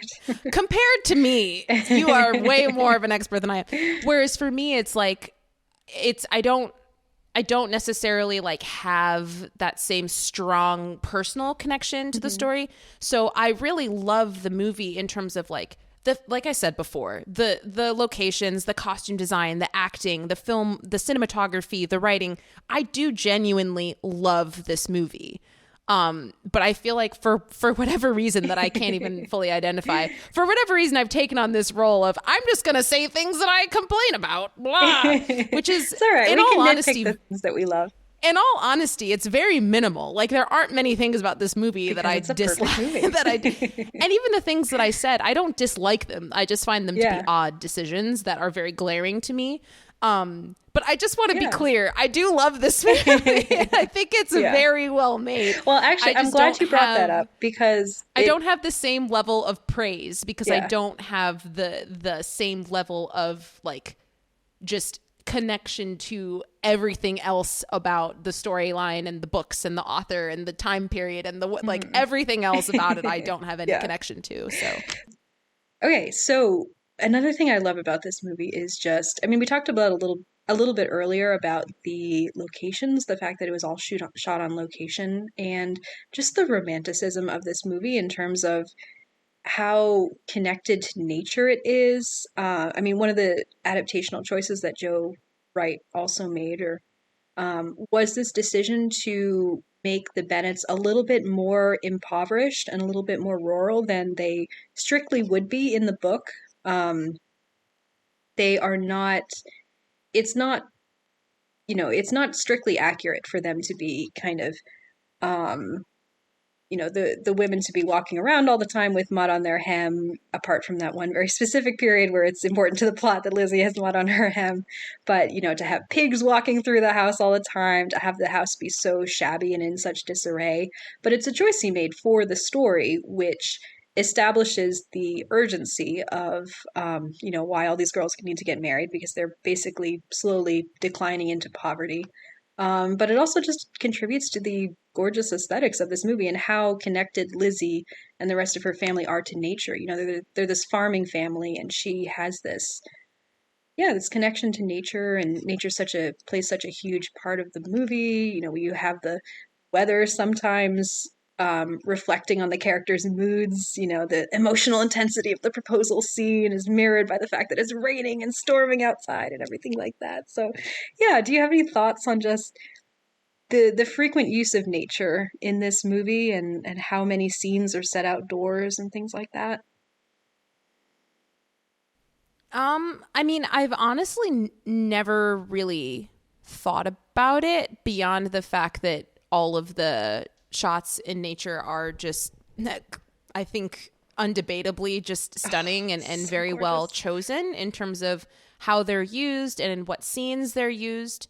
But yeah, I mean, aside from that, I don't really have any deeper thoughts, I guess. But I think it's a great use of nature for sure. And kind of when we see her outside walking, or because I feel like that's a huge part of her character. We have that moment when she's like, I'm very fond of walking. And Mr. Darcy is like, yes, I know. And Oh, I think so good. that, yeah, I just think that it's really cool how they use that to develop her character. And I don't think it's a coincidence that both of the proposals are outdoors, which is kind of like Lizzie's safe place and her where she really feels like she can just go and breathe and get away from her family and like be in her happy, safe place, So I don't think it's a coincidence that both of the proposals are Mr. Darcy like entering into that space and recognizing that that is significant for her.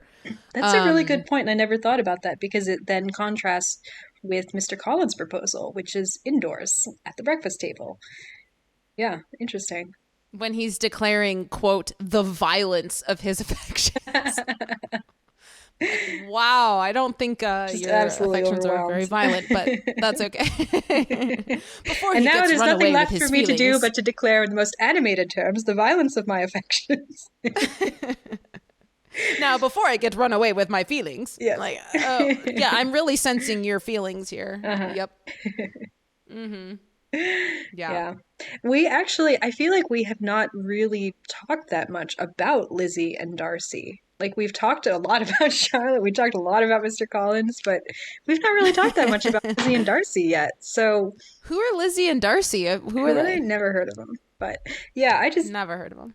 they're so good. Like, Keira Knightley and Matthew McFadden, their performances in this movie are so fantastic. Keira Knightley brings this. She was very young when she shot this movie, but it's correct for Elizabeth's age. Elizabeth is supposed to be 20. I'm pretty sure that Keira Knightley was 20, maybe 19 or 20 when she shot this film. And she really does bring this sort of loose, kind of tomboyish, playful energy to her, which is very different from Jennifer Ely's performance as Lizzie in the 95 miniseries, but is just so right for this movie. Keira Knightley got an Oscar nomination for this film, which I think is deserved. I think she's wonderful. Matthew McFadden is, he. Oh, sorry. I just looked it up because I remembered we actually never got the answer to this at the beginning of the episode. Matthew McFadden is 11 years older than her. So being 11 years old at my time, at my age when I saw Yeah. this, seeing a 20-year-old woman versus like a 31-year-old man, Yeah. he's going to seem a that makes lot sense. older to me. Yeah. So yeah. anyway, That's sorry. funny because it literally never occurred to me watching it that there was a significant age gap between them. Like, I really think they read on screen like Mr. Darcy, I think is supposed to be a few years older than Lizzie. I don't think he's supposed to be that much older, but I think they're really well matched visually on screen. I love the choice again with the sort of softening and kind of making the characters a little bit more like under, you know, allowing the audience to have a lot of empathy for the characters, presenting Mr. Darcy not as someone who is proud and reserved because of his social status, but because he's also very socially awkward and he is just really shy and doesn't know how to talk to people, you know? I do not have the talent of conversing with people that I've never met before. Yeah, yeah, exactly. It's so good. And the way he gets tongue-tied when he's around Lizzie and he's trying to say something, he doesn't know what to say. It's so endearing. And of course, their chemistry. Geneva, I think that this movie just like, I mean, I feel like we already knew this, but I think this movie just really shows how the things that you find romantic are so drastically different from the, I mean, like I can objectively see that it's romantic 100%. Like this movie is romantic and it does give me the feels sometimes. Yeah. But at the same time, I'm like, if someone were to interact with me like this in real life, I would kind of just be like, what? Just talk to me. Like what's wrong with you? Yeah, well, it's like I relate to Mr. Darcy, and so I find it very endearing. But I probably need an Elizabeth who's willing to be like, no, you're being stupid. Just tell me what you feel. Yeah, but yeah, oh my goodness, their chemistry in that first proposal scene when they're both soaked in the rain and their faces are so close, and you're like, kiss, just kiss. Oh gosh. Yeah, yeah. How do you feel about that proposal scene? Does it affect you as much as it affects me? The first one, where she rejects him and he's like, are you laughing at me? Are you rejecting me? I actually find the first proposal scene to be a lot more it gets me more than the second one does, if that makes sense, because I feel like it's so the emotions I think are it's so like, yeah, I feel like it's very almost carnal and like there's I mean, like he says, against my better judgment. Like it's basically something where it's just him being that I love you so much that there is absolutely nothing that I can't hold it back any longer. So here it is. Take it however you want. And then after he says it, it's kind of like he has this realization of, I don't know if I'm ready to hear the response, because I think he knows in that moment that the response is going to be no. But even though he knows that it's no, he can't stop himself from literally blurting this out. And so I think that just like when she finally does respond with no in a way that is very harsh, but I think justifiably harsh for sure. Mm-hmm. But I think with the information that she has at that point. Yeah, like with him being so open and vulnerable in a way that we haven't seen him like that in the whole movie prior to that moment. He's been very reserved. He's been very restrained. He's made it very clear, like, I don't know how to converse with people. But in that moment, it's like no holds barred. Just like, hey, blah, blah, blah, blah, and everything he says is wrong. Every single thing that he says is wrong. But I don't know. I just think I really like that scene a lot because it feels very, I don't even know if I can define it. I guess it just, going into, I guess, again, kind of the differences between your personality and my personality. For me, I'm like, just be real, man. I don't need all of this fluffy, whatever. I mean, I just be real and tell me what you think. And honestly, like, let's fight about it. And then after we fight, be like, whoa, the sexual tension is crazy because we just had a fight. Like, that's kind of like more my speed, I guess. That makes me sound like I'm a masochist. I'm not, but I don't know.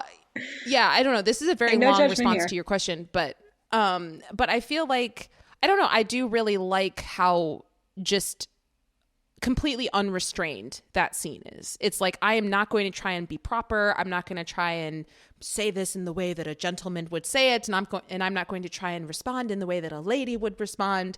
I feel like it's just them kind of going back to Jane and Bingley a little bit. I feel like Jane and Bingley, one of the reasons why, in my opinion, I feel like they're not going to last is because I feel like they're not really being the full versions of themselves. They're just being kind of these, like, we both like each other, but we don't know what to say. And so, oh, you like me back? Cool. It's so sweet that you like me back. But I feel like they're not, at least from what we see in the movie. Maybe there's more going on. But I feel like they're never really fully real with each other. Whereas with Darcy and Lizzie in this scene, I feel like they are being 100% real with each other. And so the love feels real, which is why I connect with it.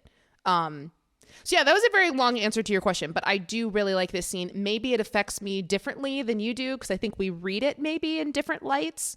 But yes, I do find it to be very... Here's the difference. I feel like the second proposal scene is very romantic. I feel like the first proposal scene is hot, if that makes sense. Yes. No, I agree. That's the difference. 100% agree. Yeah. Yeah. Like the second proposal scene is, it's like, it is what we've been waiting for. It is the culmination of these two coming together, but it's kind of coming on a long sense of like, these two belong to each other. And now we finally, it's like, it's peaceful, get the resolution. You know? They're finally coming together, and we've known they need to be together for a long time, but it's just like, yes, finally things are the way they're supposed to be. Whereas the first proposal scene, it's like, it's so wrong, but it's so right, you know? Oh my gosh. Yeah, the sparks are flying. 100%. Yeah. The second proposal scene is just, this is so right, you know? Yeah, uh-huh. Yeah, you said it, not me, but I agree. Yep. I agree. Yep. One of the other things that I wanted to talk about is just, we don't need to go into them individually, but just to shout out how many great supporting performances are in this movie, because everyone is flawless, as we already talked about before. And we've already talked a bit about Tom Hollander as Mr. Collins, who's wonderful, and Claudia Blakely, I think her name is. When you say flawless, you mean in terms of the casting or? Casting and performances for me. Like, okay, I think they're just perfect people being cast for these roles and then doing them excellently. But I wanted to particularly shout out Rosamund Pike as Jane, who is so...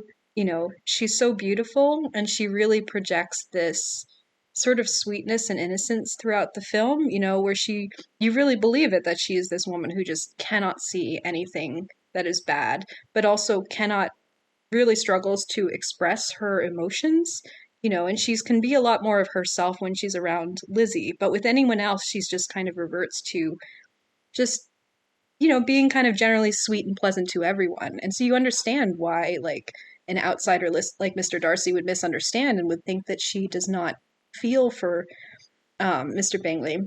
But then the proposal scene between the two of them, which I have to admit is like my second like emotional high point of the movie for me. For whatever reason, that beautiful shot of the two of them from the side where Mr. Bingley kneels down, it just always gets my heart. I'm just like, my heart jumps. Like, I'm just so excited for her. That is so interesting. Yeah, I know. Because it's so low key, compared to everything that Mr. Darcy and Lizzie are doing. It's so low key, but it's so them. And then the cut to, we don't actually see the proposal, which I think is really interesting. We see the family listening outside, which is such a fun running classic throughout the movie. But then the cut to Jane saying yes and just absolutely breaking down, and she's crying and she's laughing, and it's the most emotion that we've seen from her throughout the entire movie. But it's like this, we are finally seeing her feelings. We are finally actually seeing her express herself. This is the first time that she feels that she can actually express the depth of her love for Mr. Bingley, and it's all coming out, and I just think it's so beautiful. And also Simon Woods, I think his name is, who plays Mr. Bingley, is he's such an adorable little doof, and I love it so much. He's like, he has so many moments of like these little facial expressions where he's just like, he doesn't quite understand what's going on, or he's shocked at something, but he doesn't know how to react, or he's so adorable. He's just so silly. Oh, I love it so much. And I feel like we can't talk about all the supporting characters without having a mention of the goddess that is Judi Dench. Oh my goodness. Her performance as the Lady Catherine de Bourgh is absolutely formidable. I I am terrified of her. She is. You do not want to cross her. No. Oh my gosh. And I genuinely wonder, like, what is this? There could be a fun sequel to this movie that's like a horror movie of Lady Catherine de Bourgh coming to get Lizzie because she promised that she would never marry her nephew that's supposed to marry her daughter. And now it's like the two of them fighting against each other. Oh my goodness. Like, she is absolutely terrifying, which I think is such a perfect performance. And the way she sits and carries herself is so like pompous, but noble, but intimidating. Like, I just think that her performance is fantastic. So good. This is not to be born. Like, it's so good. Yeah, it's so good. Yeah. Also, we mentioned her a little bit already, but Brenda Blethyn as Mrs. Bennet, who is just this, somehow manages to make a character that can very often be a very annoying character. Just so hot take. I actually think that she gives the best performance in this whole movie. Oh, interesting. Yeah, I could see it. Because she's so, yeah, she's this character who could easily be very annoying, but she manages to make her very endearing. And there is this kind of, like, at times there is this kind of motherly warmth to her that you can see, like the affection she has for her daughters. Then at the same time, at other times, she's just like, oh, clearly she never really got over being like this beautiful teenager who would basically be the Lydia, be running around and flirting with everyone in sight. And even though she can't really do that anymore because she's a mother, she is clearly trying to live that out through her daughters. Yeah, I think she's really wonderful. Yeah. Oh gosh, there was someone else that I wanted to shout out too, and now I'm blanking on who it was. Is there anyone else that you wanted to shout out? I don't think so. I think we've talked quite a bit about, I don't know the actress's name, but the woman who plays Charlotte. I think that her performance is really good, but we've talked quite a bit about her. So yeah, I mean, Mr. Bennet, I think is great. I don't remember the name of that actor. I should, because Donald I've seen him in Sutherland. several things. Yes. I think his performance is really good. I like how we see him kind of shed his layers in that last scene with Lizzie where she's telling him that she loves Darcy and all that stuff. I like seeing him peel back those layers and see kind of a softer, not even softer, but more paternal side of him. Because I feel like throughout the movie, he just kind of seems like a friend of his, like he's just a participant in the family. He's his daughter's friends and his wife's friend and da-da-da. But in that scene, he feels very much so like a father. And I like that. So yeah, but I think that's it. I mean, all of the supporting characters are good. Like the guy or the lady who plays Mr. Bingley's sister is great. Mm-hmm. Yeah, I don't know. Yeah. Oh, what I wanted to say before is, and he doesn't have a huge amount to do. So I'm not necessarily saying like it's like super stand out. It doesn't super stand out to me in terms of the performance, but Rupert Friend is just, he's a wonderful actor in other things. Yeah. But also I find it so funny that he looks so much like Orlando Bloom to me. And I wonder if that was an intentional choice to have the sort of like superficial rival that Lizzie is initially interested in. Let's be someone who looks so much like Orlando Bloom 2 years after Pirates of the Caribbean. Can I just say something? Yeah. I wrote this down because like I knew it in my brain, but I had to write it all down in order to make sure that I verbalized it clearly in the podcast. So when I saw this movie initially, it was like when it first came out. So I think I was like 11 years old. And by that point, I was already obsessed with Lord of the Rings, obsessed with Pirates of the Caribbean. Like these were the forming movies of my preteen years / childhood. And so I wrote down like this was Tatum's cinematic universe at the time. So I've kind of interchanged character names with actor names because I didn't do the research to kind of connect them all. But so Keira Knightley and Mr. Collins were both in Pirates of the Caribbean. And then Mr. Wickham looks like Orlando Bloom. Orlando Bloom was in Pirates of the Caribbean and he was in Lord of the Rings. Billy Boyd, who plays Pippin in Lord of the Rings, was also in Master and Commander. So these were like all of my favorite movies at the time. Master and Commander, and then so good. Narnia, which came out just a few years later, has James McAvoy in it, and Narnia is kind of tied to it because it's also fantasy world, which I loved at the time. And then James McAvoy's in Narnia, and then he's in Atonement, and I was like, oh my gosh, that's Mr. Tumnus. Whoa. So this was like Tatum's cinematic universe as a preteen. I loved watching all of these movies and just realizing, oh my gosh, I know this person from that thing and this person from that thing, and this guy looks like Orlando Bloom, and I love Orlando Bloom, and blah blah blah blah. It was a very exciting time for me because it was every movie that I was super, super into had these relationships to the other movies that I was super, super into. Yeah.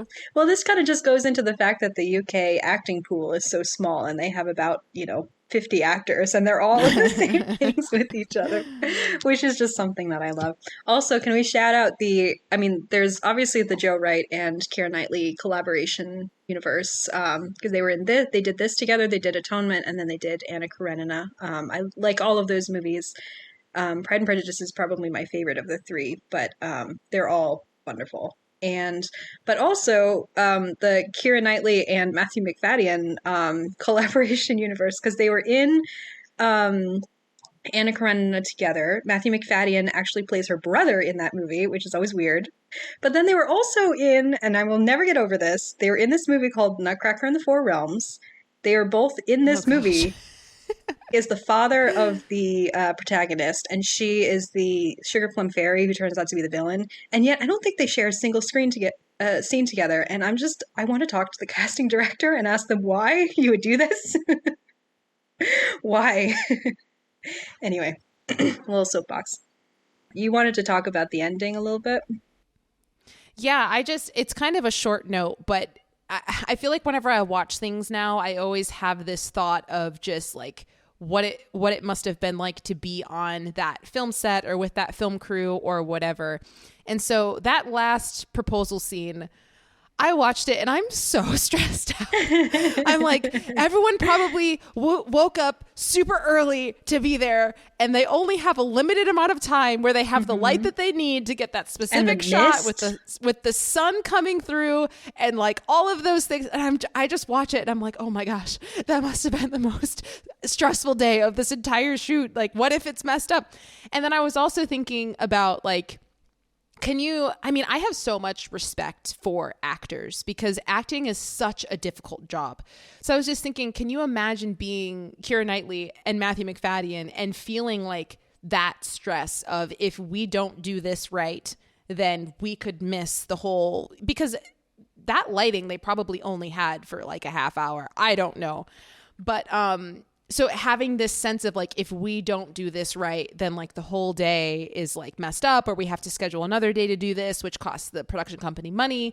And so they have that stress. And yet when the director calls action, I read no stress on their faces at all. All I read is like peace and just resolution and love and calm. And I just find that to be super impressive. And so I watched that scene, and even though it's supposed to be super calming, I'm always very stressed. But yeah, I just think it's a testament to how good the acting is, and also just like it's just an accomplishment to get a shot like that with that limited window of time and have it look so beautiful. So yeah, I just wanted to mention that. But yeah, that's the last thing that I got. Yeah, absolutely. All right. Well, there are many, many other things that I could rant about how much I love them, but we do have to wrap this up at a certain point. So, this movie had a good critical response. It is currently sitting at 87% fresh on Rotten Tomatoes, and on Metacritic, it's listed as at an 82. As I mentioned before, it was nominated for Best Actress for Keira Knightley. It was also nominated for Best Art Direction, Best Costume Design, and Best Original Score. I did want to shout out the score by Dario Marianelli, which is so beautiful. How did we not talk about that? I know. Oh my gosh, so good. Yeah, the score is just absolutely gorgeous. Yeah, it's amazing. Do you know what won original score that year? Because it must be really good if it beat It this was, movie. Maybe it I was looked it Master and up because I was Commander. curious. I believe Maybe it it was was Brokeback Pirates. Mountain that won this year, Oh, which I have no memory of that score at all. I've not So actually seen Brokeback Mountain. So when I do finally see it, I'll have to pay attention to the score. But it is hard to believe that yeah, it could beat this score. I am a little salty that it was not nominated for Best Picture because, I mean, just objectively speaking, it 100% should have been, especially considering how much this, how well made it is at the time, and then how much it has lingered in just influence in the public consciousness, but also looking at the nominees for that year. 'Cause Brokeback Mountain, which by all accounts is a fantastic movie, was nominated. But the winner that year was Crash, which I've not seen, but does not have the greatest the reputation. infamous Crash. Yeah, yeah.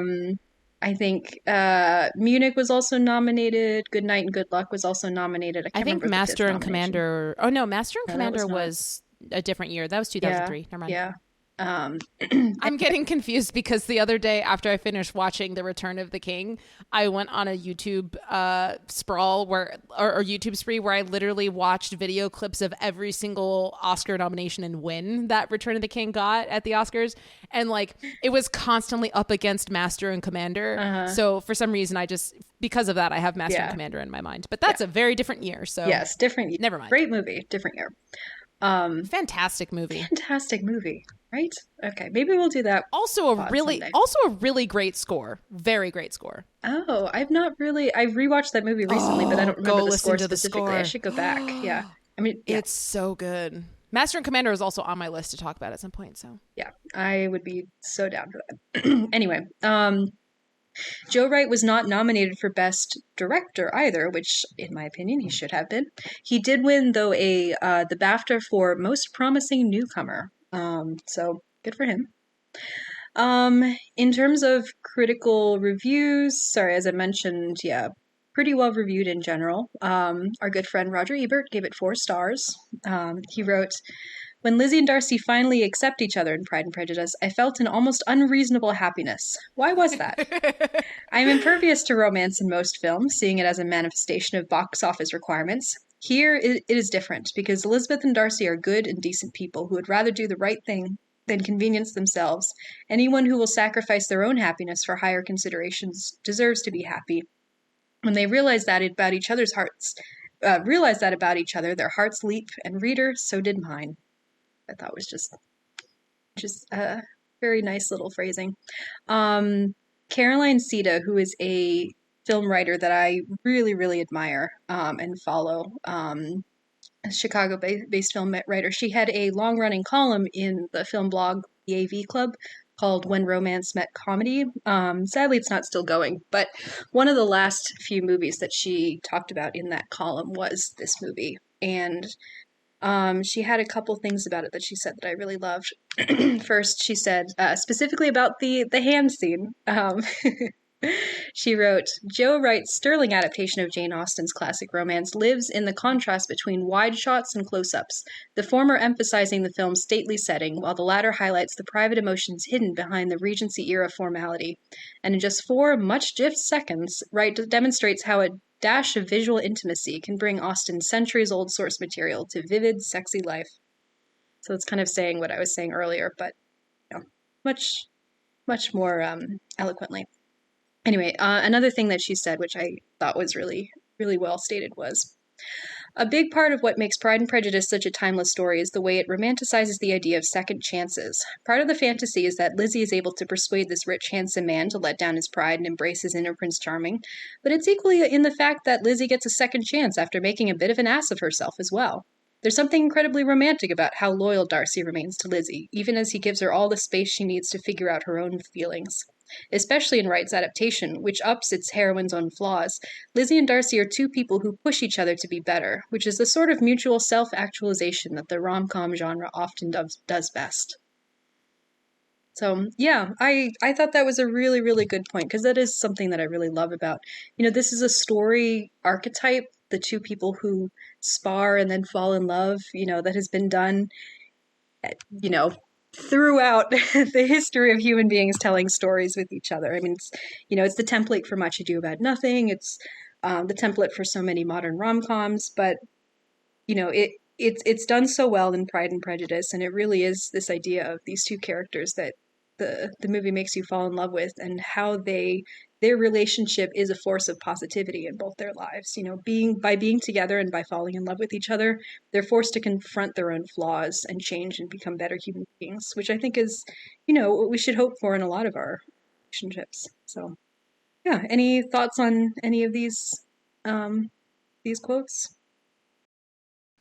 I find that I very deeply connect with the Roger Ebert one, because I think that this, at least in my opinion, I feel like Pride and Prejudice is very unique in the sense that, like, I feel like kind of like you just said, and kind of like Caroline Seed, I guess, said, I feel like in rom-coms or just romance in general, when it's captured on film, a lot of times it does feel kind of like, okay, we've seen this before. Is this being done in any sort of different way that makes this movie like deserving of existing? Two pretty people, and the only reason they're together is because they're pretty.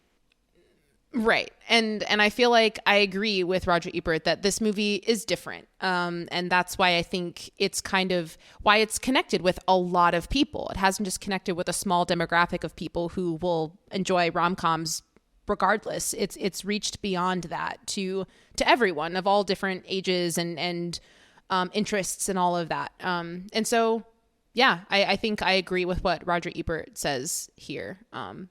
So, yeah. Yeah. All right. Finally, let's talk about if this movie, I think we can both establish that this movie has moved us to some degree or another. For me personally, I mean, we've already talked about both of these scenes, but just to reemphasize, it's the first proposal scene, which I'm not going to say that was my sexual awakening, but, it certainly helped. All right, cut that out. Wait, was it actually your sexual awakening, that scene? No. Oh, okay. I was like, wow, that's awesome. I was 13 by this point. It had already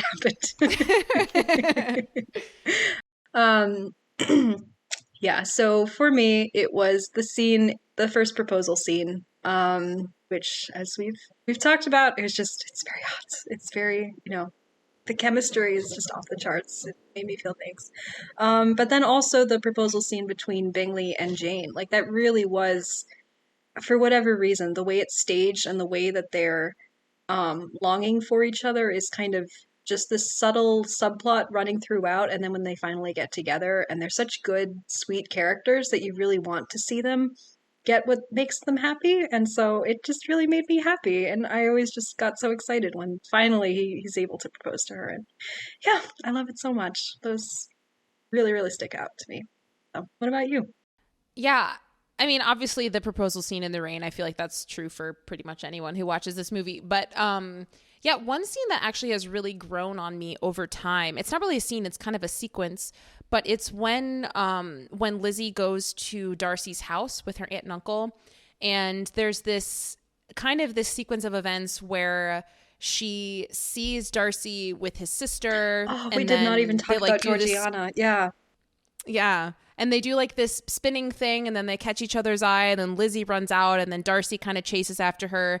I really like how, and then I guess these are kind of different scenes that I'm kind of pushing together, but then there's kind of the following sequence where Lizzie and her aunt and uncle go over the next day to do fishing, and there's kind of this really sweet conversation where Lizzie and Darcy, like, they're surrounded by other people, but you can definitely tell that the two of them are like having a moment. And then Darcy kind of snaps out of it and is like, "Oh, wait, do you want to go fishing?" Yeah, and so good. And I really like kind of all of those sequences of the two of them interacting at his house, because I feel like for me, that's kind of when you start to really sense that, like, oh, this is something that's going to happen. Like, the two of them, they really do genuinely have interest in each other and a love for each other. And at this point, they don't even entirely know why yet, because at least for Lizzie, like, her feelings are softening, but not really. There hasn't been kind of the thing to push it over the edge of like, oh, wow, I really love this guy.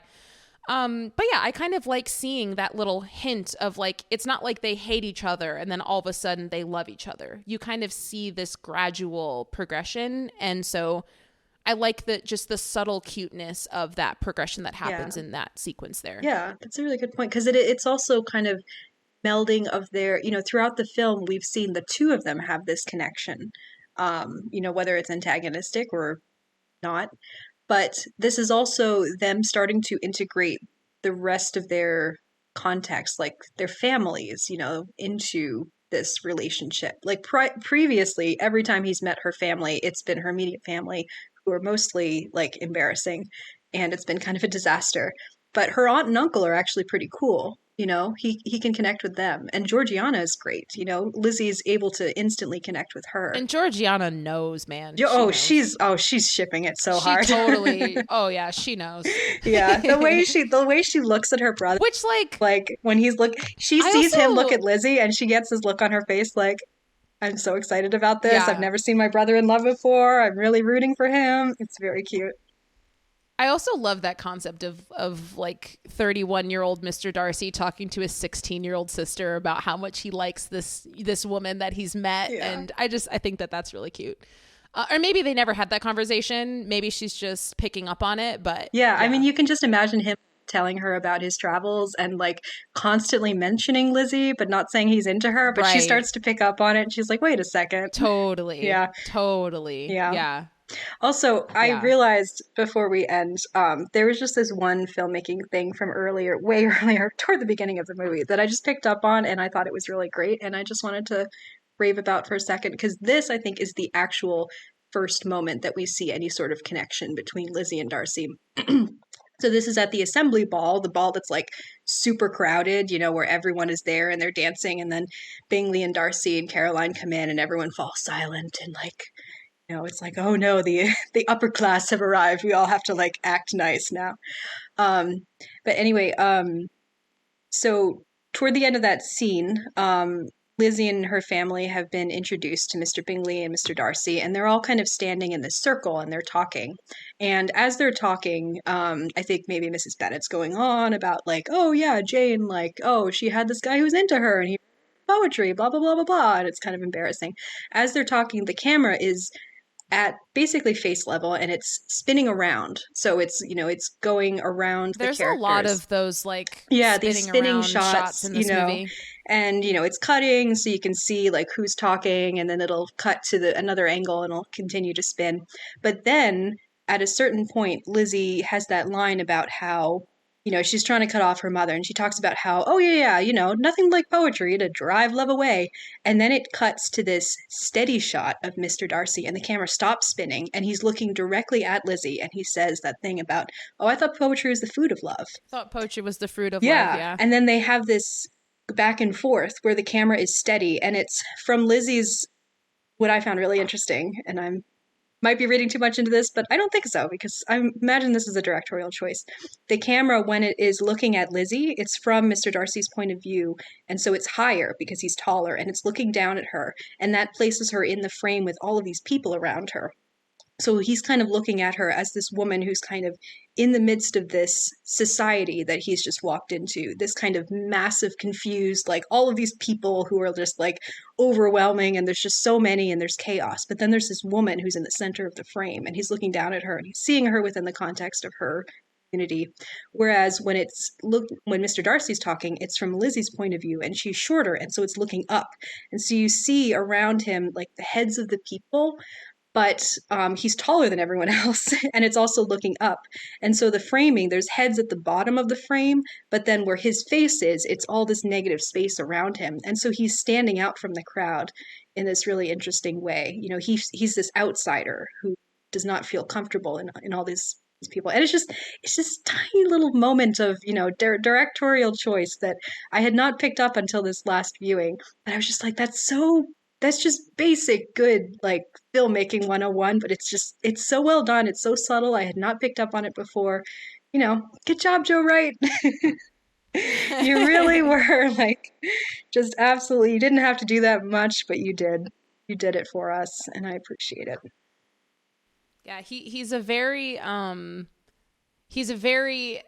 what's the word I'm looking for? I feel like bombastic is what I want to say, but I'm like, I don't know if I because know it's what not the definition it's of not bombastic flashy in is. the same way as like a Baz Luhrmann, but it's definitely a like I'm going to do everything. I'm going to move the camera. I'm going to, remove people from the scene if I need to. Like, I'm going to have these long shots.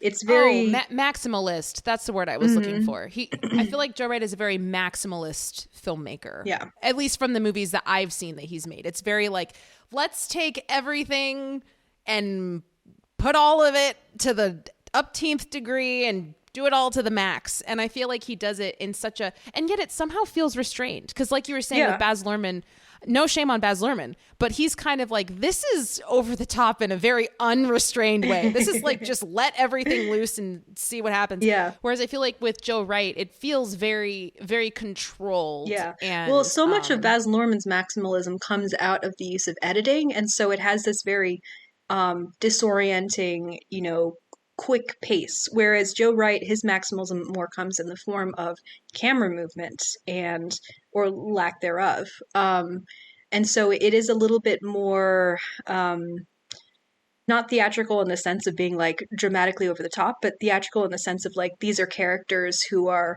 inhabiting the same space, and it's all kind of happening in one long moment rather than jumping from moment to moment. So I think the effect is a little bit more restrained and more kind of down to earth in a sense, even though it is these sort of, very intentional, kind of slightly flashier moves that are not necessarily used in all films. Yeah. All right. So we both shared now how this movie moved us. You did share yours, right? Didn't cut you off. Yes. Did. Okay. I just wanted to make sure. Okay. Yeah. All right, Tatum, do you want to tell us? We got lost in the trenches, but it's okay. Tatum, do you want to tell us what we're going to be covering next week? Yeah. Next week, I have chosen for us to discuss one of my top films of all time. A few weeks ago, we talked about RRR, which is another one of my new additions to my list of top films of all time. Mulholland Drive has been on it for a while. But yeah, movie came out in 2001, directed by the incredibly unique and yet master of his craft, David Lynch. So yeah, I'm really excited to talk about it and specifically to hear Geneva's thoughts, because I am very curious as to what her thoughts will be. So yeah, join us next week for that discussion. Yeah. All right. Thanks so much. Till next week. Bye. Bye, everybody.